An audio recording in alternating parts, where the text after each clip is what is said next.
పహల్గామ్ ఉగ్రదాడిపై నిరసన. నల్ల రిబ్బన్ ధరించి జుమ్ము నమాజ్లో పాల్గొన్న ఓవైసీ. పాకిస్తాన్ ముర్దాబాద్ అంటూ ముస్లిం నినాదాలు. పహల్గామ్ ఉగ్రవాది దాడికి వ్యతిరేకంగా ఎంఐఎం హైదరాబాద్లో నిరసన చేపట్టింది. ఈ దారుణమైన ఉగ్రవాద దాడిని ఖండిస్తూ ఎంఐఎం అధినేత తన చేతికి నల్ల రిబ్బన్ కట్టుకున్నారు. హైదరాబాద్లో శాస్త్రీపురంలోని మసీదులో జుమ్ము నమాజ్ శుక్రవారం ప్రార్థనలు ముందు అసదుద్దీన్ ఓవైసీ నల్ల రిబ్బన్ ధరించారు. అలాగే ముస్లింకు నల్ల రిబ్బన్లు పంపిణీ చేశారు.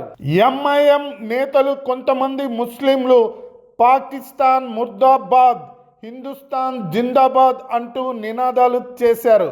మరోవైపు హైదరాబాద్ పోలీసులు చార్మినార్, మక్కా మసీద్ పరిసర ప్రాంతాల్లో భారీ బందోబస్తు ఏర్పాటు చేశారు.